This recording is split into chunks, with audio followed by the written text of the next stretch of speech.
जो भी व्यक्ति जवाहरलाल नेहरू के जीवन और उनके चरित्र का अध्ययन कर लेता है उसे भारत चीन समस्या के बारे में अपने आप जानकारी हो जाती है। 1950 से लेकर आज तक चीन के साथ भारत की जो भी समस्या है उसकी जड़ में जवाहरलाल नेहरू ही है।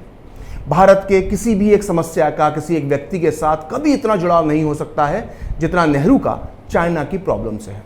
दरअसल शुरुआत से ही नेहरू ने चाइना पॉलिसी को भारत के हिसाब से नहीं बल्कि इसे आनंद भवन के हिसाब से यानी किसी पर्सनल पॉलिसी की तरह बनाया। जैसा कि मैंने आपको अपने पिछले वीडियोस में बताया था कि नेहरू की चाइना पॉलिसी बनाने में उनकी बहन विजयलक्ष्मी पंडित और उनके परम प्रिय मित्र वीके मेनन का बड़ा हाथ था।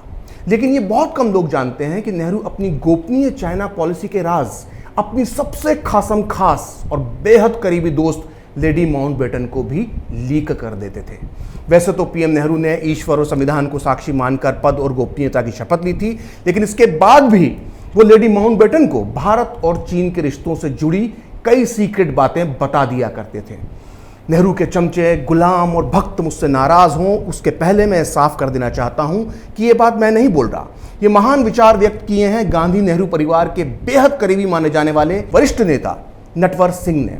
आपको मेरी बात पर शक ना हो इसलिए मैं आपको बता देता हूं कि इस वक्त मेरे हाथ में पूर्व विदेश मंत्री नटवर सिंह की लिखी आत्मकथा है जिसका नाम है one life is not enough, जिसमें उन्होंने लिखा है कि नेहरू ने 1954 में अपने महत्वपूर्ण चीन यात्रा के राज चीन से लौटते ही लेडी माउंटबेटन को बता दिए थे।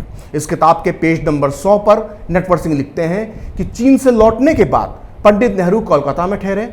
उन्होंने यहां से पहला खत एडविना माउंटबेटन को लिखा और उनके साथ अपने चीन के अनुभव बांटे। यदि कड़े शब्दों में कहा जाए तो चीनी नेताओं से हुई बातचीत को एडविना के साथ बांटना पीएम नेहरू के द्वारा ली गई गोपनीयता की शपथ के विरुद्ध था। निसंदेह तब तो उस पत्र के बारे में कोई नहीं जानता था और यह तभी दुनिया के सामने आया जब नेहरू के लेखन को सर्वपल्ली गोपाल ने प्रकाशित किया। तो सुना आपने, भारत के पूर्व विदेश मंत्री नटवर सिंह कह रहे हैं कि नेहरू ने चीनी नेताओं के साथ हुई अपनी मुलाकात के राज लेडी माउंटबेटन को बताकर इस देश के साथ ली गई गोपनीयता की शपथ को तोड़ा था। दरअसल 2 नवंबर 1954 को जो पत्र उन्होंने लेडी माउंटबेटन को लिखा था उसमें उन्होंने चीन को लेकर अपनी पूरी सोच को सामने रख दिया था। इस लंबे पत्र में उन्होंने अपनी चीन यात्रा का पूरा वर्णन लेडी माउंटबेटन से किया था। वो कहाँ गए, किससे मिले, उन्हें क्या अच्छा लगा, उन्हें क्या बुरा लगा, सब कुछ उन्होंने इस लेटर में लिख दिया था। लेडी माउंटबेटन को इंप्रेस करने के लिए वो इस पत्र में बार बार इस बात का भी दिखावा करते हैं कि चीन में लाखों लोगों ने उनका दिल खोलकर स्वागत किया। खैर यहां तक तो सब ठीक था, लेकिन नेहरू ने इस पत्र में चीनी नेताओं से मुलाकात का जिक्र करते हुए उनके बारे में अपनी सोच का इजहार भी कर दिया। इस पत्र को पढ़कर कोई भी बच्चा ये बता सकता है कि 1954 की इस यात्रा के बाद नेहरू को चीन से उतना ही प्यार हो गया था जितना उन्हें भारत से था। और तो और चीन के लोग उन्हें कई मायनों में भारत के लोगों से बेहतर लगने लगे थे, क्योंकि चीनियों के अंदर चाचा नेहरू को धर्मनिरपेक्षता नजर आई थी। नेहरू के भक्तों को ये मैं बताना चाहता हूं कि ये सब मेरे विचार नहीं हैं, बल्कि ये विचार हैं वामपंथी इतिहासकार रामचंद्र गुहा के, जो नेहरू को एक तरह से देवता मानते हैं। रामचंद्र गुहा ने अपनी इस किताब में बताया है कि चीन से लौटने के बाद 3 नवंबर 1954 को जवाहरलाल नेहरू ने कोलकाता में एक विशाल रैली को संबोधित किया।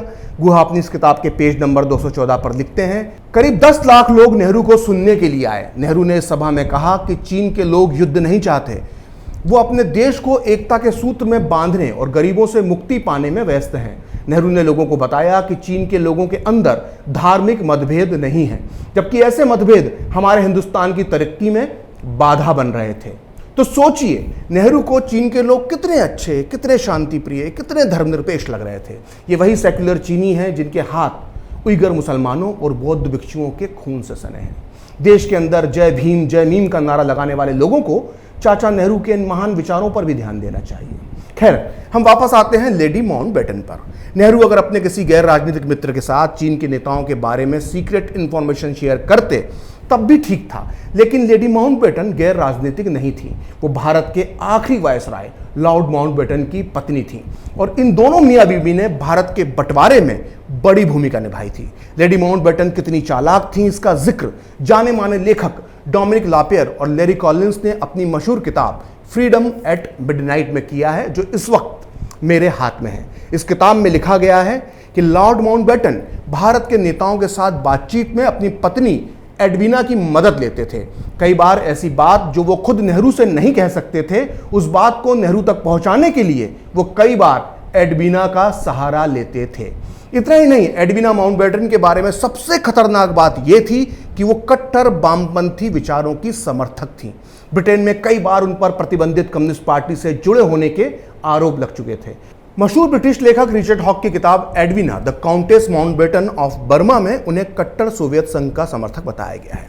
इतना ही नहीं, कुछ साल पहले यह भी दावा किया गया कि लेडी माउंटबेटन सोवियत संघ की खुफिया एजेंसी केजीबी के लिए जासूसी का काम करती थी। लेडी माउंटबेटन के बारे में मेरी ये बातें नेहरू के भक्तों को बुरी न लगें, लिहाजा मैंने कुछ ऐसे कागज दिखाना चाहता हूं जिसे देखकर वो भी हैरान रह जाएंगे। इस वक्त मेरे हाथ में अमेरिकी खुफिया एजेंसी के टॉप सीक्रेट फाइल के कुछ पन्ने हैं। इस सीक्रेट फाइल को तैयार किया गया था 5 मई 1951 को और इसे पूरे 50 साल तक गुप्त रखने के बाद 2001 में रिलीज किया गया। यह फाइल CIA की आधिकारिक वेबसाइट पर भी उपलब्ध है। इसे कोई भी आसानी से देख सकता है। इस फाइल में 8वें नंबर की रिपोर्ट का टॉपिक है कि भारत के प्रधानमंत्री नेहरू अमेरिकी विरोधियों के प्रभाव में हैं। इस रिपोर्ट में लिखा गया है कि भारत में अमेरिका के राजदूत हेंडरसन ने जानकारी दी है कि नेहरू पिछले कुछ दिनों से लेडी माउंटबेटन और VK मेनन के प्रभाव में हैं।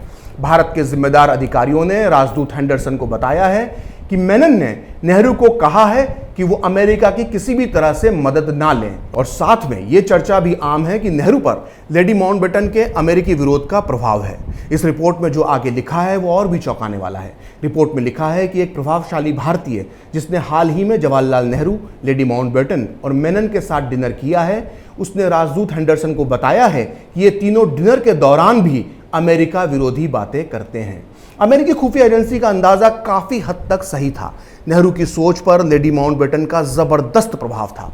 अब नेहरू के अंधभक्त ये कह सकते हैं कि आखिर हम एक विदेशी खुफिया एजेंसी पर क्यों भरोसा करें। मैं आपकी देशभक्ति का पूरा सम्मान करता हूं, इसलिए अब इस विषय पर नेहरू के सबसे करीबी दोस्त और भारत के पहले शिक्षा मंत्री मौलाना अबुल कलाम आज़ाद क्या सोचते थे वो मैं आपको बताता हूं। मौलाना आज़ाद ने एक मशहूर किताब लिखी है जिसका नाम है इंडिया विंस फ्रीडम, जो इस वक्त मेरे हाथ में है।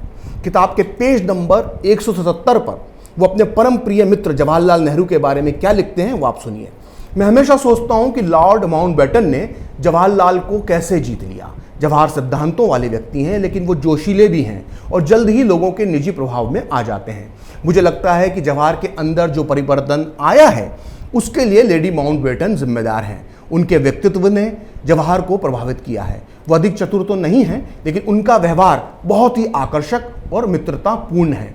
वो अपने पति माउंटबेटन की हमेशा तारीफ करती थी और उनके विचारों को उन लोगों को समझाती थी जो पहले उनके पति से सहमत नहीं होते थे। यानी इशारों ही इशारों में मौलाना आज़ाद ने 2 बातें कही। पहली ये कि लेडी माउंटबेटन एक घाघ और राजनीतिक महिला थी, और दूसरी ये कि नेहरू लेडी माउंटबेटन के जबरदस्त प्रभाव में थे। लेकिन मौलाना आज़ाद यही नहीं रुकते हैं। वो लिखते हैं कि नेहरू को अपनी तारीफ करने वाले चाटुकार लोग बड़े पसंद हैं, और आज़ाद VK मेनन को ऐसा ही एक चाटुकार मानते हैं। वो मेनन का चरित्र चित्रण करते हुए अपनी इस किताब में लिखते हैं कि जवाहर के अंदर कृष्णा मेनन की वजह से भी परिवर्तन आया है। जवाहर को लगता है कि मेनन उनके बहुत बड़े प्रशंसक हैं। वैसे तो हम सभी अपने प्रशंसकों को पसंद करते हैं, लेकिन जवाहरलाल अन्य लोगों की तुलना में अपने प्रशंसकों को कुछ ज़्यादा ही पसंद करते हैं। मौलाना आज़ाद आगे लिखते हैं कि मेनन जवाहरलाल के व्यक्तिगत प्रतिनिधि के रूप में सोवियत संघ के राजदूत से भी मिल रहे थे। जब दूसरा विश्व युद्ध छिड़ा तो मेनन ने लंदन में भारत का प्रचार करने के लिए कांग्रेस से पैसे मांगे। जवाहरलाल उनसे प्रभावित थे, इसलिए उनके कहने पर मैंने मेनन को पार्टी फंड से कुछ राशि दे दी। लेकिन गांधी जी और सरदार पटेल ने इस फैसले पर आपत्ति जताते हुए मुझे साफ साफ कहा कि भविष्य में मेनन को पैसा ना दिया जाए। मुझे लोगों से पता चला कि मेनन का चरित्र बुराई के ही लायक था। बाद में जो हुआ उससे सिद्ध हो गया कि गांधी जी और पटेल को मेनन पर जो शक था वो सही था। मेनन को इस बात की चिंता नहीं रहती थी कि जनता के पैसे को कैसे खर्च किया जाए। लोग कृष्णा मेनन को बेईमान मानते थे। दरअसल राजीव गांधी फाउंडेशन और कांग्रेस पर गलत फंड को लेकर जो आज आरोप लग रहे हैं वो कोई नई बात नहीं है।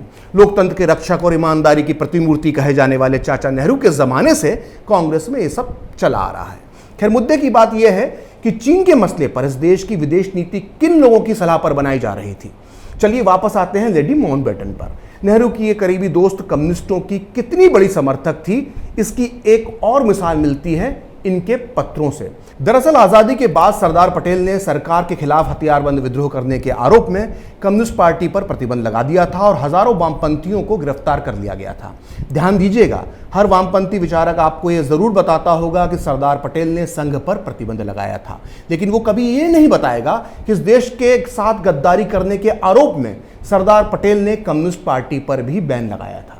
खैर 1949 में देश के इन गद्दार कम्युनिस्टों को रिहा करने के लिए लेडी माउंटबेटन ने नेहरू को त्रिया चरित्र दिखाया और गुस्से से भरा एक पत्र लिखा, जिसमें उन्होंने लिखा कि सांप्रदायिक दलों के नेताओं को तो रिहा कर दिया गया है, लेकिन बाकी दल के लोगों को रिहा क्यों नहीं किया जा रहा है। ध्यान दीजिएगा, लेडी माउंटबेटन का इशारा आरएसएस की ओर था।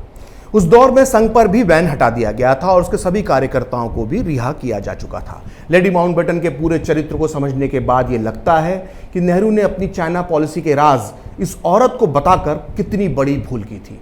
आबादी के लिहाज से भारत और चीन दुनिया के दो सबसे बड़े देश थे, लिहाजा उस दौर में दोनों के संबंधों पर अमेरिका, ब्रिटेन, सोवियत संघ समेत दुनिया के सारे बड़े देशों की नजर लगी हुई थी। कम्युनिस्ट भाईचारे के नाम पर सोवियत संघ उस वक्त चीन के साथ खड़ा था। 62 के युद्ध में सोवियत संघ ने कहा भी था कि भारत हमारा दोस्त होगा, लेकिन चीन हमारा भाई है। सोचिए, अगर लेडी माउंटबेटन के सोवियत संघ से खुफिया रिश्ते थे तो नेहरू ने जो खत उन्हें लिखा था वो खत देश की सुरक्षा और भविष्य के लिहाज से कितना खतरनाक हो सकता था। नेहरू और लेडी माउंटबेटन के इन सीक्रेट स्पेशल लेटर्स पर नेहरू का कोई अंधभक्त सवाल उठाए, उससे पहले मैं बता देना चाहता हूं कि ये सारे खत selected works of Jawaharlal Nehru में छपे हुए हैं। मैं आपको बता दूं कि selected works of Jawaharlal Nehru हजारों हजार पन्नों की किताबों का संकलन है, जिसके ढेर सारे भाग हैं।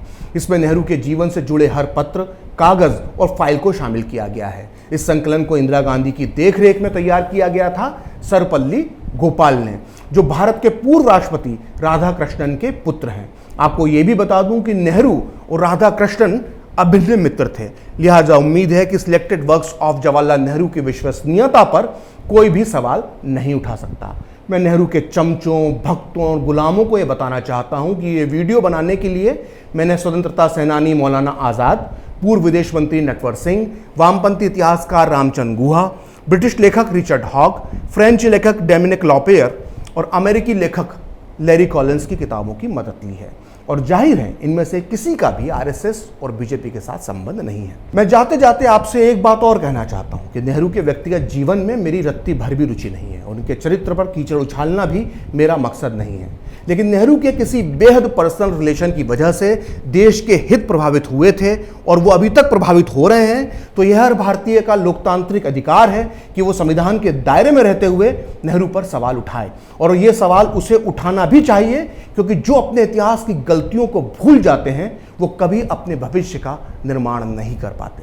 फिलहाल खरी बात प्रखर के साथ में इतना ही। आप चाहें तो मुझसे जुड़ने के लिए मेरे फेसबुक पेज प्रखर श्री 78 को लाइक कर सकते हैं, और अगर ट्विटर पर आप मुझसे जुड़ना चाहते हैं तो मेरा ट्विटर हैंडल है प्रखर श्री 78। अगर आपको ये वीडियो पसंद आया तो इसे लाइक करें, शेयर करें और कैपिटल टीवी को सब्सक्राइब करें। नमस्कार। अगर आपको हमारा वीडियो पसंद आया हो तो इसे लाइक करें, हमारे चैनल को सब्सक्राइब करें और हाँ, बेल आइकन दबाना ना भूलें, ताकि आप तक हमारे वीडियो की नोटिफिकेशन पहुंचती रहे। आप अपना सुझाव हमें कमेंट बॉक्स में दे सकते हैं। हमारे साथ जुड़ने के लिए शुक्रिया।